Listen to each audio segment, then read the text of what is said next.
ବା ଆଜି ଆମେ ଆଲୋଚନା କରିବା ମାତୃରଚନାବଳୀ ଭାଗ 10 ଜ୍ଞାନ 363। ପ୍ରଭୁ ଲେଖୁଛନ୍ତି, ତ୍ୟାଗ କହିଲେ ତୁମେ ତାହାକୁ ପାର୍ଥିବ ସମ୍ପତ୍ତିର ପରିତ୍ୟାଗ ଏବଂ ତୁମ ଭିତରେ ଥିବା କେତୋଟି ବାସନା ଏବଂ ଆକାଂକ୍ଷାର ପରିହାର ମଧ୍ୟରେ ଆବଦ୍ଧ କରି ରଖ ନାହିଁ। ମାତ୍ର ତୁମର ସକଳ ଭାବନା, ସକଳ କର୍ମ ଓ ସକଳ ଉପଭୋଗ ହିଁ ତୁମ ଭିତରେ ଅଧିଷ୍ଠିତ ହୋଇ ରହିଥିବା ପରମେଶ୍ୱରଙ୍କ ଉଦ୍ଦେଶ୍ୟରେ ଏକ ନିବେଦନ ହୋଇ ରହୁ। ତୁମର ପାଦଗୁଡ଼ିକ ତୁମର ପରମେଶ୍ୱରଙ୍କ ମଧ୍ୟରେ ହିଁ ବିଚରଣ କରନ୍ତୁ। ତୁମର ନିଦ୍ରା ତଥା ତୁମର ଜାଗରଣ କୃଷ୍ଣଙ୍କ ଲାଗି ହିଁ ଏକ ଯଜ୍ଞରେ ପରିଣତ ହୋଇ ରହୁ। ଜ୍ଞାନ 363ରେ କହୁଛନ୍ତି ତ୍ୟାଗ ବିଷୟରେ।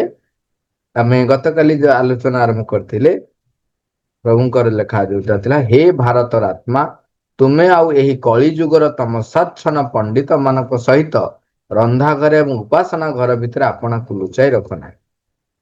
ସେଥିରେ ସେ କହିଲେ ଯେ ତୁମେ ଆତ୍ମାର କ୍ଷେତ୍ରରେ ହିଁ ଅନ୍ୱେଷଣ କର ଏବଂ ଆତ୍ମାରେ ବଞ୍ଚିବା ପାଇଁ ଚେଷ୍ଟା କର, ପୁନରୁଦ୍ଧାର କର। ଈଶ୍ୱରଙ୍କ ପାଖରେ ଆପଣଙ୍କର ଯଥାର୍ଥ ବ୍ରାହ୍ମଣତ୍ୱ ଏବଂ କ୍ଷତ୍ରିୟତ୍ୱର ଯାଚଜ୍ଞା କର ଏବଂ ଚିରନ୍ତନ ବେଦ ସହିତ ତାହାର ପୁନରୁଦ୍ଧାର କର। ସେଇଥିରେ ଆମେ ଆଲୋଚନା କଲା ବେଳେ ତ୍ୟାଗ ବିଷୟରେ ଟିକେ ଆରମ୍ଭ କରିଥିଲେ। ଏଇଠି ଶ୍ରୀଅରବିନ୍ଦ ପ୍ରଭୁ କହୁଛନ୍ତି ଯେ ତ୍ୟାଗ ଯୋଉ ଆମେ କରୁଛନ୍ତି, କେବଳ ପାର୍ଥିବ ସମ୍ପତ୍ତିର ପରିତ୍ୟାଗ ଭିତରେ ବାନ୍ଧି ରୁହ ନାହିଁ। ପାର୍ଥିବ ସମ୍ପତ୍ତିର ପରିତ୍ୟାଗ, ଯୋଉ ଆମେ ଯେତେବେଳେ ସନ୍ନ୍ୟାସ ଗ୍ରହଣ କରନ୍ତି, ଯୋଉମାନେ ସେମାନେ ତାଙ୍କର ପରିବାର ତ୍ୟାଗ କରନ୍ତି ଏବଂ ଘର ଜମି ବାଡି ସମ୍ପତ୍ତି ସବୁ କିଛି ତ୍ୟାଗ କରି ଆସନ୍ତି। ତେଣୁ ଏଠି କହୁଛନ୍ତି କେବଳ ତୁମେ ପାର୍ଥିବ ସମ୍ପତ୍ତିର ପରିତ୍ୟାଗ ଭିତରେ ସୀମିତ ହେଇକି ରହିଯାଅ ନାହିଁ। ତାପରେ ଯେତେବେଳେ ଏତିକି କଥା କୁହାହେଲା, ତାପରେ ଆପଣ ଦେଖିଥିବେ ଯୋଉମାନେ ଆଧ୍ୟାତ୍ମିକ କ୍ଷେତ୍ରରେ ସାଧନା କରିବା ପାଇଁ ଗଲେ, ତପସ୍ୟା କରିବା ପାଇଁ ଗଲେ, ସେମାନେ ଚିତ୍ତ ଶୁଦ୍ଧି ପାଇଁ କିଛିଟା ନିଜର ପ୍ରବୃତ୍ତି, ନିଜର ଗତିବୃତ୍ତିକୁ ମଧ୍ୟ ସେମାନେ ଶୁଦ୍ଧତାରେ ଆଣିବା ପାଇଁ ତାକୁ କିଛି ତ୍ୟାଗ କରେ। କିନ୍ତୁ ଆହୁରି ଅନେକ କିଛି ସେମିତି ରହିଗଲା। ଏବଂ ଯେତେବେଳେ କୁହାହେଲା ଯେ କାମନାର ବିନାଶରେ ଦୁଃଖର ବିନାଶ, ତେଣୁ କାମନା ବାସନାକୁ ତ୍ୟାଗ କରିବା କଥା ଉଠିଲା।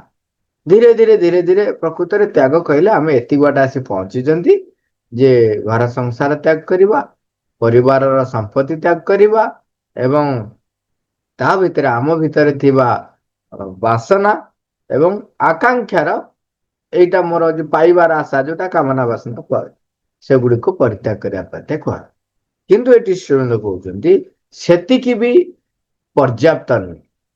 ସେତିକି ଭିତରେ ତୁମକୁ ଆବଦ୍ଧ କରି ରଖ ନାହିଁ। ଆମର ଆହୁରି ଅନେକ ଗତିବୃତ୍ତି ରହିଛି, ଯିଏ କି ଆମକୁ ଏବେ ବି କଣ କରିବ ନା ବାନ୍ଧି ରଖିବ ଅଜ୍ଞାନତା ସହିତ ବା ତମସାଚ୍ଛନ୍ନ ବା ଅନ୍ଧକାର ସହିତ, ଅସତ୍ୟ ସହିତ, ମିଥ୍ୟା ସହିତ ଆମକୁ ବାନ୍ଧି ରଖିବ। ସେଗୁଡିକ କଣ ନା କହୁଛନ୍ତି ତୁମର ସକଳ ଭାବନା, ସକଳ କର୍ମ ଓ ସକଳ ଉପଭୋଗ, ସକଳ ଭାବନା, ତାମାନେ ଆମର ଭାବନାରେ ମଧ୍ୟ ଆମକୁ ଯୋଉ ଯୋଉ ଭାବନା ଗୁଡିକ ଆମକୁ ପରମେଶ୍ୱରଙ୍କୁ ପରିପ୍ରକାଶ କରିବାରେ ସହଯୋଗ କରିବ ନାହିଁ, ତାକୁ ଆମେ ତ୍ୟାଗ କରିବା ବା ପ୍ରତ୍ୟାଖ୍ୟାନ କରିବା। ତେଣୁ ସକଳ ଭାବନା, ତୁମର ସକଳ ଭାବନା, ସକଳ କର୍ମ, ସକଳ ଉପଭୋଗ ହିଁ ତୁମ ଭିତରେ ଅଧିଷ୍ଠିତ ହୋଇ ରହିଥିବା ପରମେଶ୍ୱରଙ୍କ ଉଦ୍ଦେଶ୍ୟରେ ଏକ ନିବେଦନ ହୋଇ ରହୁ। ତାମାନେ ମୋର ଭାବନା କେବଳ ପରମେଶ୍ୱରଙ୍କ ଉଦ୍ଦେଶ୍ୟରେ ନିବେଦିତ ହେଉ। ତା ଭିତରେ ଆମର ଯୋଉ ଧାରଣା, ଆମର ଯୋଉ ଭାବନା ରହିଥାଏ, ଆମେ କୌଣସି ଗୋଟିଏ କଥା ଦେଖିଦେଲେ କେତେ କେତେ କଥା ତାକୁ ନେଇକି ଭାବୁଛେ କହିଲେ ନ ସରେ। କିନ୍ତୁ ତାକୁ ଉପଯୋଗ କରିବେ କେମିତି? ମନେ କରାଯାଉ ଆପଣ ଗୋଟେ ବଗିଚାରେ ବା କୌଣସି ଏକ ଜାଗାରେ ଯାଇଛନ୍ତି, ସେଠି ଦେଖିଲେ ଗୋଟେ ଫୁଲ ବଗିଚାଟିଏ ଦେଖିଲେ, ସୁନ୍ଦର ଫୁଲ ଫୁଟିଛି। ବଗିଚା କଥା ବି ଛାଡନ୍ତୁ, ଏଇଠି କମ୍ପ୍ୟୁଟର ରୁମ ରେ ଯୋଉ ଫୁଲଦାନୀରେ ଯୋଉ ଫୁଲ ଗୁନ୍ଥା ରଖା ହେଇଛି, ତା ଭିତରେ ଗୋଟେ ପିଲା ଜିଦ୍ଦି କରୁଛି ଯେ ଭାଇ ମୁଁ ଏଥିରୁ ଗୋଟେ ଛିଣ୍ଡେଇକି ନେବି।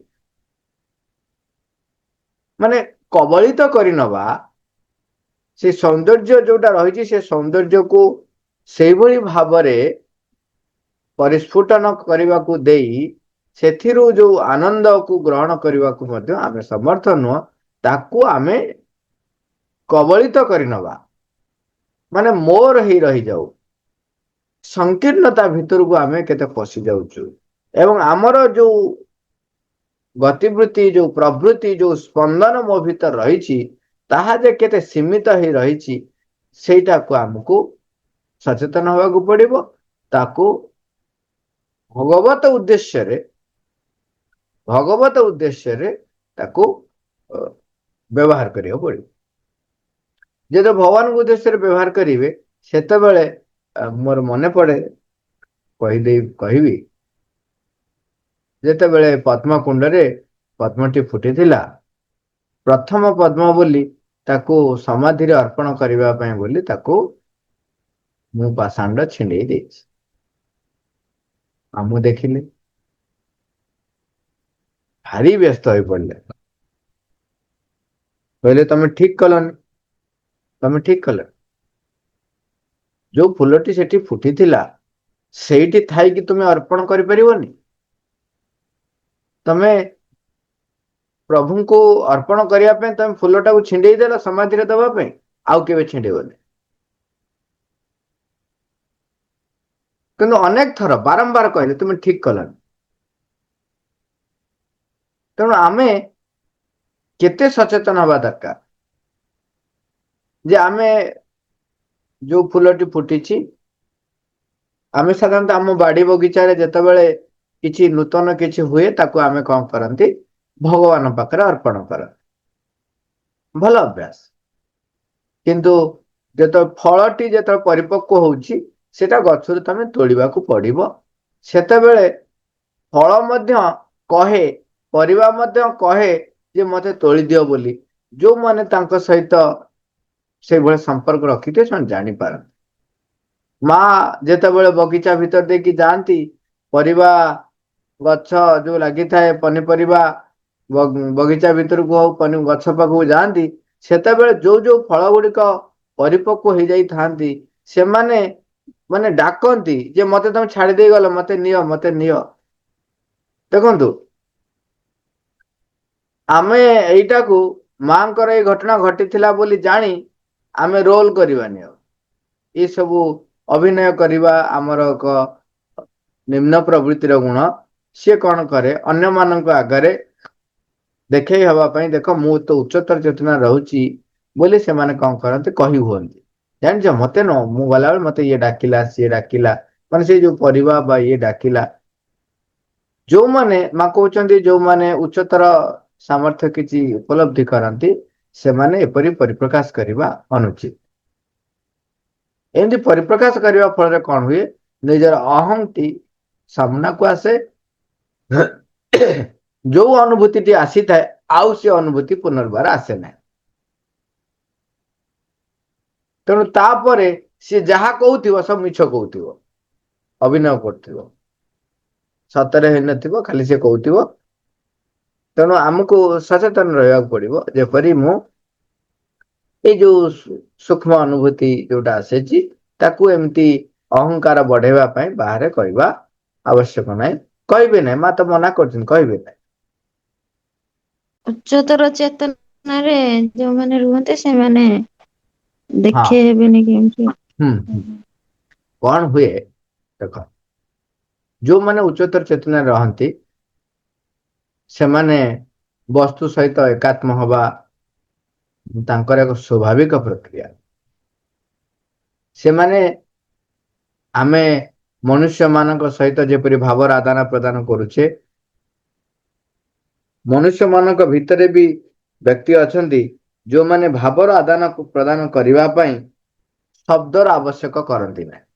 ଆମେ ମୋ ଭାବଟା ବ୍ୟକ୍ତ କରିବା ପାଇଁ ମୁଁ ଶବ୍ଦର ସହଯୋଗ ନିଏ।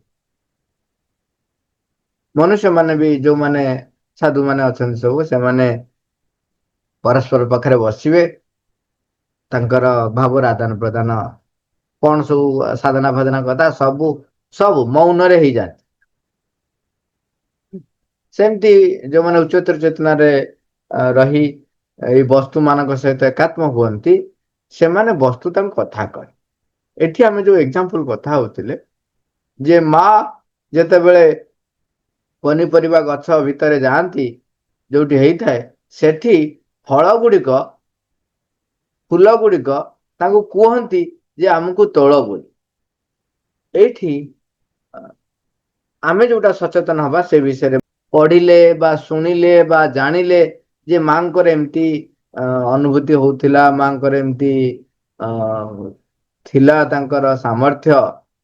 ତେଣୁ ଆମେ ଲୋକଙ୍କ ପାଖରେ ମୁଁ ଯେ ଉଚ୍ଚତର ଚେତନାରେ ରହିଛି ବୋଲି ଦେଖେଇ ହେବା ପାଇଁ ବେଳେ ବେଳେ କଣ କରେ, ଏ ପ୍ରକାର ମିଥ୍ୟା ଆଶ୍ରୟ ନିଏ। ସତରେ କିଛି ଡାକିଥିବେ ନ ଡାକିଥିବେ, ଡାକିନଥିବେ, ମୁଁ ଏମିତି କହିବି। ଇଏ ହଉଛି ଏକ ପଥଭ୍ରଷ୍ଟ ହବାର ପ୍ରଥମ ପଦକ୍ଷେପ। ତାମାନେ ମୁଁ ସତ୍ୟ ଠାରୁ ପଥଭ୍ରଷ୍ଟ ହେଇଗଲି। ଇଏ ହେଲା ଗୋଟିଏ ସଚେତନ।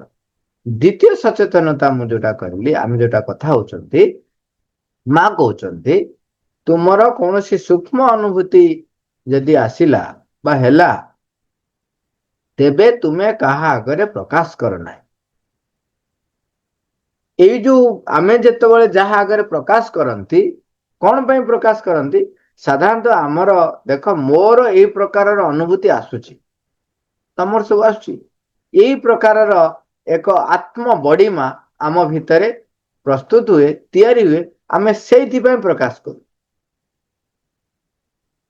ମା କହିଲେ ତମେ ଯେତେବେଳେ କାହା ପାଖରେ ଆତ୍ମ ବଡିମା ପାଇଁ ପରିପ୍ରକାଶ କରୁଛ ତୁମର ସୂକ୍ଷ୍ମ ଅନୁଭୂତି ସକଳ, ତେବେ କଣ ହୁଏ, ସେଇ ଅନୁଭୂତି ଦ୍ୱିତୀୟ ବାର ଆଉ ତୁମ ପାଖକୁ ଆସେ ନାହିଁ।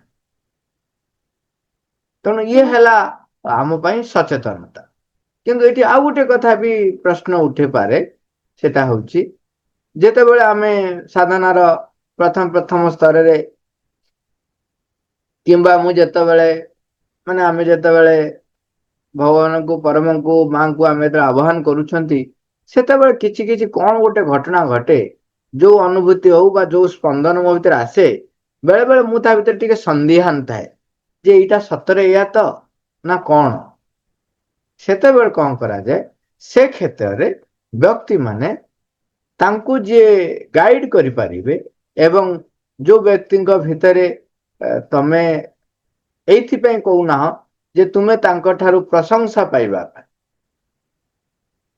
ଏବଂ ସେ ବ୍ୟକ୍ତି ମଧ୍ୟ ନିରପେକ୍ଷ ବ୍ୟକ୍ତି, ଯୋଉମାନେ ତୁମର ଉଚ୍ଚତର ଚେତନାର ଯୋଉ ଆମେ ବା କିଛି ବି ଅନୁଭୂତି ମୋ ଭିତରେ ଆସିଛି, ତାକୁ ନେଇକରି ସିଏ ମତେ ପ୍ରୟାସ କରିବେ ନାହିଁ, କିମ୍ବା ଆମେ କହିବା ଯୋଉ ସାଧାରଣ ମଣିଷ ଭଳି ସେ ବ୍ୟବହାର କରିବେ। ସେ ଆମକୁ ଆକ୍ଚୁଆଲି ଗାଇଡ କରିବେ। ତାଙ୍କ ପାଖରେ ଆମେ ପରିପ୍ରକାଶ କରିପାରୁ, କିନ୍ତୁ ତାଙ୍କ ପାଖରେ ବି ପରିପ୍ରକାଶ ଏଇଥିପାଇଁ କରିବୁ ନାହିଁ, ସେ ଜାଣନ୍ତୁ ମୋର କେତେ ବାଟ ଅନୁଭୂତି ହେଲାଣି। ଆପଣ ଦେଖିବେ ବେଳେ ବେଳେ କିଛି ବ୍ୟକ୍ତି ଥାଆନ୍ତି, କହନ୍ତି, ଜାଣି ଶୁଣିକି କହନ୍ତି, ବଡ ଲୋକଙ୍କ ପାଖରେ, ସେମାନେ ଜାଣନ୍ତୁ ଯେ ମୁଁ କେତେ ଜ୍ଞାନୀ ବୋଲି, ମୁଁ ଏ ବହି ସବୁ ପଢି ସାରି ଦେଇଛି।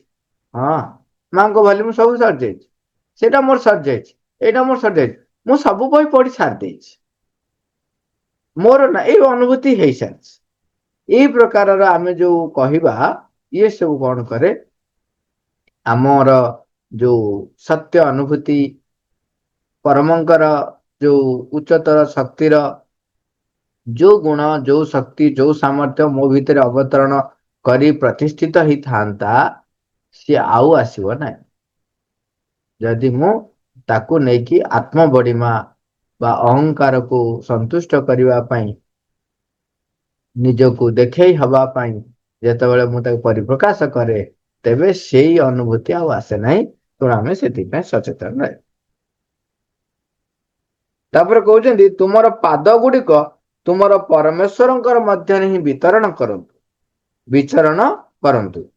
ତୁମର ନିଦ୍ରା ତଥା ତୁମର ଜାଗରଣ କୃଷ୍ଣଙ୍କ ଲାଗି ହିଁ ଏକ ଯଜ୍ଞରେ ପରିଣତ ହଉ। ମାନେ ଏମିତି ଆମେ ବଞ୍ଚିବା, ଆମର ନିଦ୍ରା ବି ହଉଛି କଣ ନା ଭଗବାନଙ୍କୁ ସମର୍ପିତ ଯଜ୍ଞ। ଏଠି କୁହାଯାଉଛି କୃଷ୍ଣଙ୍କ ଲାଗି ହିଁ ଏକ ଯଜ୍ଞରେ। ଆମେ ଯଜ୍ଞରେ କଣ କର?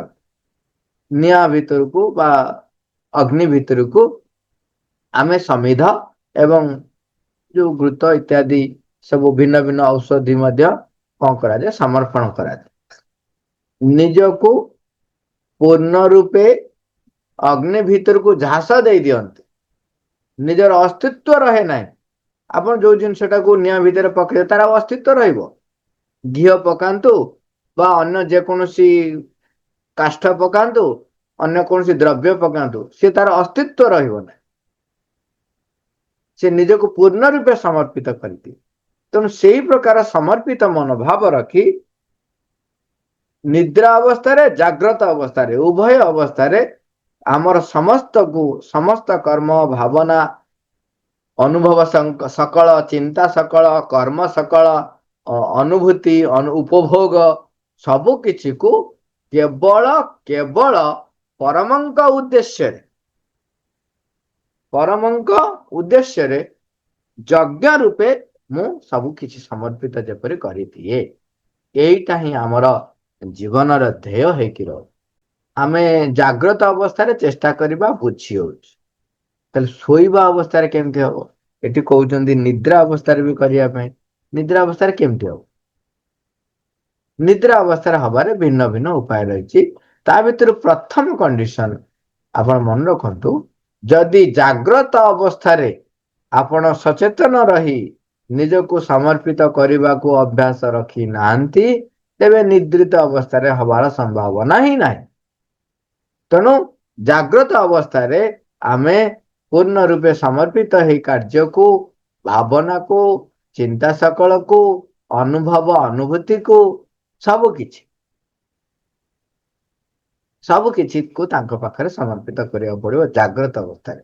ଏବଂ ସେଇ ସମର୍ପିତ ଅଧିକ ସୁଦୃଢ ବା ଅଧିକ ଫଳପ୍ରସୂ ହେଇପାରେ ସ୍ୱାଭାବିକ, ସ୍ୱତଃସ୍ଫୁର୍ତ୍ତ ଯେତେ ଅଧିକରୁ ଅଧିକ ହବ, ସେତେ ଆମର ନିଦ୍ରା ଅବସ୍ଥାରେ ଆମେ ନିଜକୁ ସମର୍ପଣ କରିପାରିବୁ। ତାମାନେ ଜାଗ୍ରତ ଅବସ୍ଥାରେ ଯେତେ ଅଧିକରୁ ଅଧିକ ମୋର ସମର୍ପଣ ଭାବଟା ସ୍ୱତଃସ୍ଫୁର୍ତ୍ତ ହବ, ମାନେ ସ୍ୱାଭାବିକ ଆଡକୁ ଗତି କରିବ। ମୁଁ ବର୍ତ୍ତମାନ ଚେଷ୍ଟା କରିକି ସମର୍ପଣ କରୁଛି, ଫୋର୍ସଫୁଲି କରୁଛି, ଜବରଦସ୍ତ କରୁଛି। ଫୋର୍ସଫୁଲି ମାନେ ଜବରଦସ୍ତ କରୁଛି। ମୋର ଆସୁନେଇ ଭାବ, ମୁଁ ଜବରଦସ୍ତ ଆଣୁଛି। ଏଇଟା ହଉଛି ଆରମ୍ଭ। ଯେତେ ଅଧିକରୁ ଅଧିକ ସେଇ ସମର୍ପଣଟା ସ୍ୱତଃସ୍ଫୁର୍ତ୍ତ ହବ, ସ୍ୱାଭାବିକ ଭାବରେ।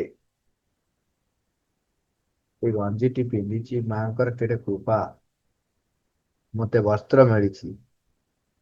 ଏଇ ଯୋଉ ବର୍ତ୍ତମାନ ମୁଁ ଚେଷ୍ଟା କରି କହିଲି,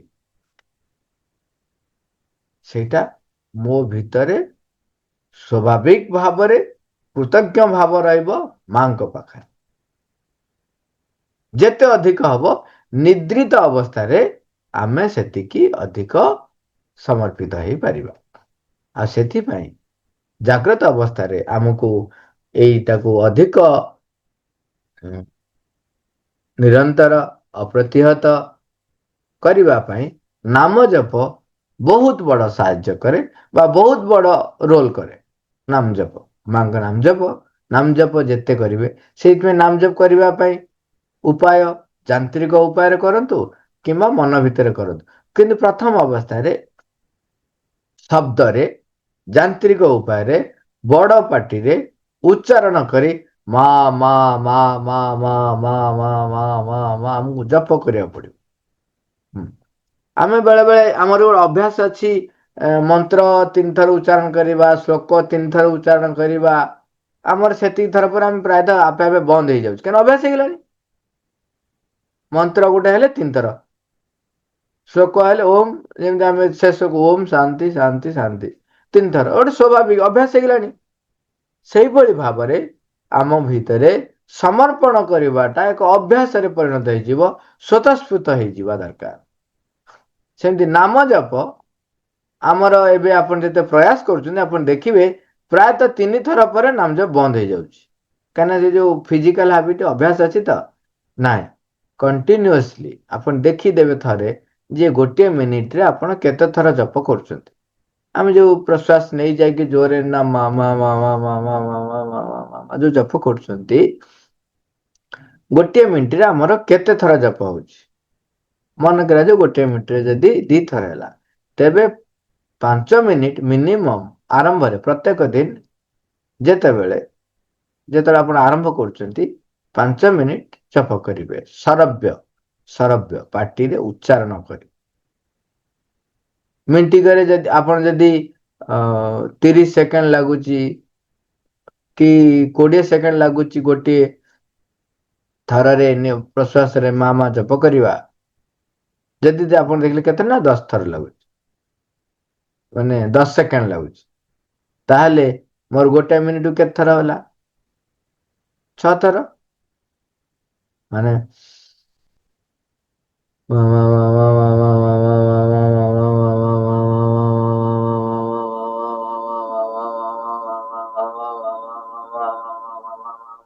ମାନେ ଏମିତି ଜପଟା କଣ୍ଟିନ୍ୟୁଅସଲି କେତେ ସମୟ ଯାଉଛି? 1 ମିନିଟରେ ଆପଣ ଦେଖିଦେବେ।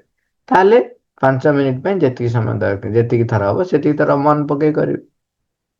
ଇଏ ଗୋଟେ ବହୁତ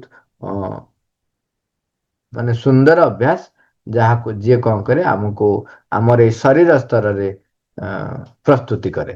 ତେଣୁ ସକଳ ଭାବନା, ସକଳ ଧାରଣା, କର୍ମ, ସକଳ ଉପଭୋଗ, କାମନା ବାସନା, ଆକାଂକ୍ଷା, ସମ୍ପତ୍ତି ସବୁ କିଛିକୁ ପରମେଶ୍ୱରଙ୍କ ଉଦ୍ଦେଶ୍ୟରେ ନିବେଦନ କରିଦେବା। ନିଦ୍ରା ଅବସ୍ଥାରେ ତାହେଲେ କଣ ହବ? ଆପଣ ମଧ୍ୟ ସମର୍ପଣ କରିପାରିବେ, ମାଙ୍କୁ ଡାକିପାରିବେ, ଯଦି ଜାଗ୍ରତ ଅବସ୍ଥାରେ କରିଥିବେ। ହଁ, ଆଉ କେତେ ଗୋଟେ କଣ୍ଡିସନ, ଆପଣ ଶୋଇବାକୁ ଗଲାବେଳେ ଶାନ୍ତ ଯେମିତି ଅବସ୍ଥାରେ ରହିଥିବେ, ସ୍ଥିର ଯେମିତି ଅବସ୍ଥାରେ ରହିଥିବେ, ସେଇଟାକୁ ଏନସିଓର କରିବେ ଯେ ନାଇଁ ମୁଁ ଆ ପୂର୍ବରୁ ଯେମିତି ବହି ପଢିବା ବା ଏମିତିଆ ବହି କିଛି ପଢିବା ଯୋଉଟା କି ମତେ ଉତ୍ତେଜିତ କରୁଥିବ, ମୋର ନିମ୍ନ ପ୍ରାଣକୁ ଉତ୍ତେଜିତ କରୁଥିବ, ଭିତରେ ଗୋଟେ ତୀବ୍ର ଆନ୍ଦୋଳନ ଆଣୁଥିବ, ତେବେ ସେ ଶୋଇବା ପୂର୍ବରୁ ସେଗୁଡିକ ଆମେ ପଢିବା ନାହିଁ। ଇଏ ହଉଛି ସେକେଣ୍ଡ କଣ୍ଡିସନ, ମନେ ରଖିବା। ପ୍ରଥମ କଣ୍ଡିସନ ହେଲା ଜାଗ୍ରତ ଅବସ୍ଥାରେ ଆପଣ କାମ ସମର୍ପଣତା ଯେତେ ଅଧିକ କରିବେ, ଜାଗ୍ରତ ଅବସ୍ଥାରେ ଯେତେ ଅଧିକରୁ ଅଧିକ ହବ, ସୁପ୍ତ ଅବସ୍ଥାରେ ସେତେ ଅଧିକ ସମୟ ଆପଣ ଧୀରେ ଧୀରେ କରିପାରିବେ। ତାପରେ ନିଦ୍ରା ଯେତେବେଳେ ଯାଉଛନ୍ତି, ସେତେବେଳେ ଶୋଇବା ପୂର୍ବରୁ କିଛି ସମୟ ମାଙ୍କୁ ନାମ ଜପ କରି ଶୋଇବେ, ଧ୍ୟାନ କରିକି ନାମ ଜପ କରିକି ଶୋଇବେ। ଉଠିଲା ବେଳକୁ କଣ କରିବେ? ଆପଣ ଧଡ କିନି କେବେ ଉଠି ପଡିବେ ନାହିଁ। ଯଦି ଆପଣ ଚାହୁଁଛନ୍ତି ନିଦ୍ରାରେ କିଛି କାମ କରିବା ପାଇଁ, ତେବେ ଭଲ ଭାବରେ ଶୋଇବେ ଏବଂ ଏତେ ପାଣି ପିଇବେ ନାହିଁ ଯେମିତି ରାତିରେ ଆଉଥରେ ଆପଣଙ୍କୁ ପରିସ୍ରା ଲାଗିବ। ଶାନ୍ତିରେ ଶୋଇବେ, ପୁରା ମାଙ୍କୁ ଡାକିକି ନାମ ଜପ କରିକିରି, ଯେତେ ଅଧିକ ସମୟ ନାମ ଜପ କରିକି ନିଦ ଲାଗିବ ନାମ ଜପ କରିକି ଶୋଇବେ। ଉଠିଲା ପରେ ପୁଣି ନାମ ଜପ କରିବେ। ଶୋଇବା ପୂର୍ବରୁ ଉଠିବା ପରେ ନିହାତି 5 ମିନିଟ ଲେଖାଏଁ ନାମ ଜପ କରିବେ। ଏବଂ ଯେତେବେଳେ ଶୋଇବେ ଆପଣଙ୍କ ପାଖରେ ପର୍ଯ୍ୟାପ୍ତ ସମୟ ରଖି ଶୋଇବେ।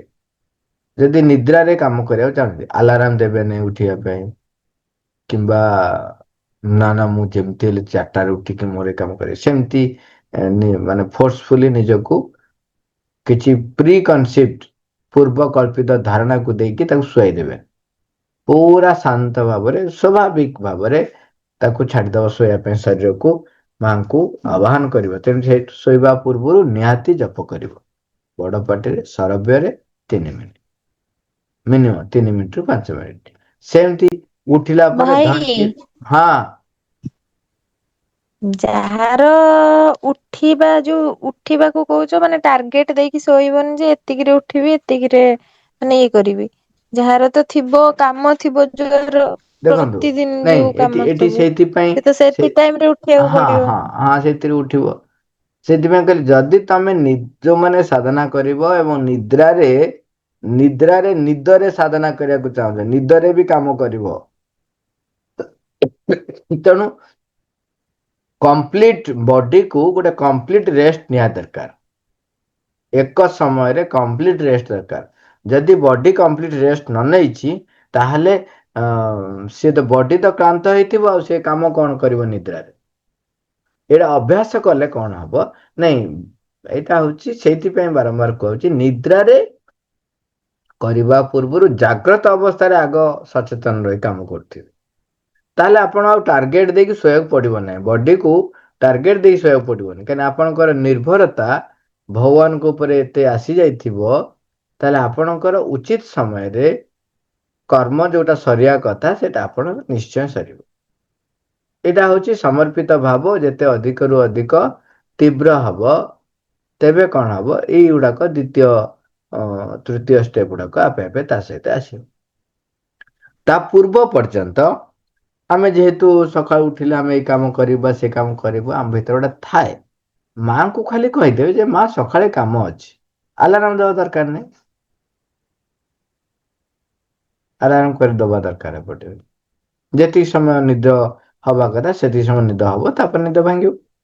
ନିଦ ଭାଙ୍ଗିଲା ପରେ ଯଦି ଆମେ ସ୍ୱପ୍ନ ଜଗତରେ ନିଦ୍ରା ଜଗତରେ କାମ କରିବାକୁ ଚାହୁଁଛୁ, ତାହେଲେ ନିଦ ଭାଙ୍ଗିଲା ପରେ ସାଙ୍ଗେ ସାଙ୍ଗେ ଉଠିକିରି ଧଡ କିରି ବିଛଣାରେ ଉଠି ଦୌଡିକି କୁଆଡେ ଯିବେନି। ବସିବେ, ବସିକି ମାଙ୍କୁ କନସେନଟ୍ରେସନ କରିବେ, ନାମ ଜପ କରିବେ। ତାହେଲେ କଣ ହବ, ଧୀରେ ଧୀରେ ଧୀରେ ଧୀରେ ନିଦ୍ରା ମଧ୍ୟରେ ଆପଣ କାମ କରିବା ଷ୍ଟାର୍ଟ କରିଦେବେ। ଆପଣ ଜାଣିପାରିବେନି ଯେ କାମ ହେଇଯିବ। ଏବଂ ସବୁବେଳେ ସବୁ ମୁହୂର୍ତ୍ତରେ ଯାହା ବି ଜ୍ଞାନ ଆସୁଛି, ଯାହା ବି ଅନୁଭୂତି ଆସୁଛି, ତାହାକୁ ମାଙ୍କ ପାଖରେ ପୂର୍ଣ୍ଣ ରୂପେ ସମର୍ପଣ କରିବା, ଏ ଅଭ୍ୟାସ ଟା ଆମର ରହିବା ଦରକାର। ମା ଥ୍ୟାଙ୍କ ୟୁ ଅଲ୍।